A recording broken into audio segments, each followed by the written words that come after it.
I kid. I'm sure that he will finish the AK50. At least I hope so, because I really want one.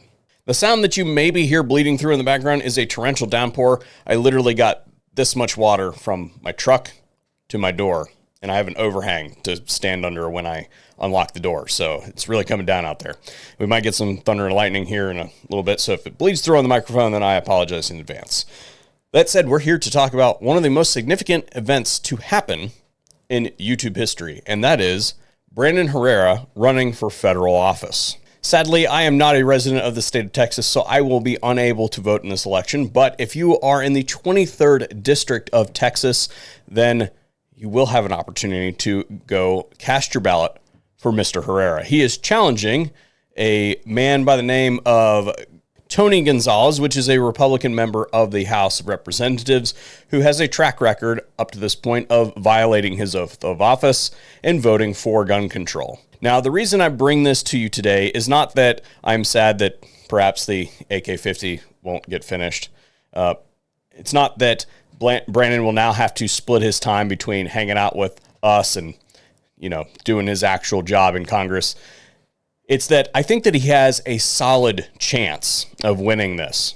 And that is significant because the reason Brandon has risen to the level that he has in the social media sphere is because of what he does. Not only is he an excellent entertainer, but he is a principled individual who has steadfastly displayed those principles through years in and years out of work here on YouTube.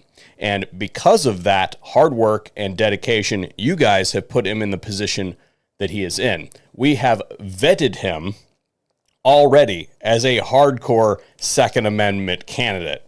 And this should really scare the establishment. He's going to come to the table with a whole lot of visibility that they simply do not have. That's a double-edged sword. And I'll tell you why that is after I pay the bills real quick. Hang on for just a couple seconds. Kentuckiana Gunworks is best known for their research and development into lubrication technology. Their enhanced reliability oil is the product that I choose to use to keep my stuff running year-round, and they've also recently released their minimalist, quick-released sling retainers. KGW offers VSO subscribers a discount, and you can find that information over at the affiliates page. Special thanks to them for making today's video possible. First off, it is going to be a big boost in the polling places because he's going to have automatic brand recognition. So they're going to be fighting against an army of voters that are going to show up specifically to vote for him. The other side to that sword is that Brandon will absolutely be held to account for the votes that he makes. No more will there be those must-pass bills crammed full of gun control, because we will all be watching very closely at what he does. And I think that's a good thing. And I don't think he's going to have a problem with any of that sort of stuff.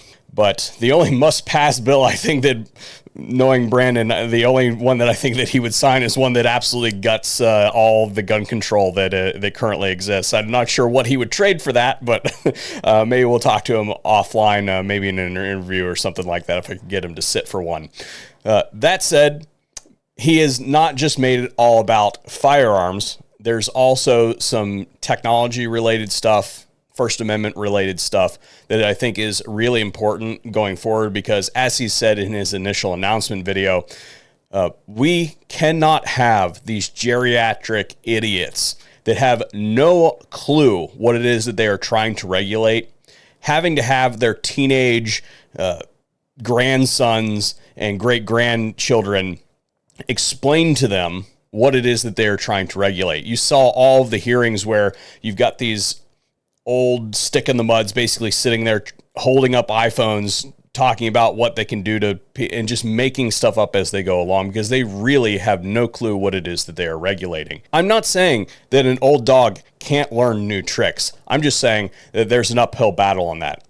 I'm not going to name any names, but I have family members that are substantially younger than many of these sitting senators and House of Representative members that I have to teach Facebook to multiple times a year.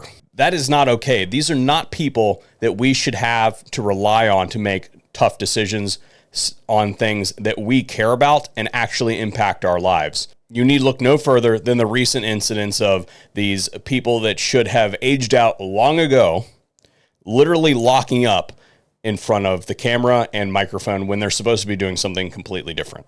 I really want to know what you guys think about this in the comment section down below. And of course, interacting with the video does help the algorithm identify it as content that more people need to see. And being that this is about our friend Brandon running for Congress, I think that's a good thing to boost up in the algorithm. I want to know whether you guys think that this is a positive development. I know that Brandon running for Congress is a positive development in my heart, but are all people who have large following the right cut of cloth that we want to be putting up there? Because there are some people that have very, very large followings who have no business around law and order. That said, I have one thing that I would like to leave you with today, and that is a proposal for a constitutional amendment that I hope that perhaps Brandon will pick up, but I would like to know what you guys think about it. The Constitutional Dereliction Act. No law shall be made in direct conflict with the Constitution of the United States. Upon decision of the Supreme Court of the United States finding a law or provision of a law unconstitutional, all sitting members of Congress who approve the legislation are exiled from service in the legislature of the United States for life.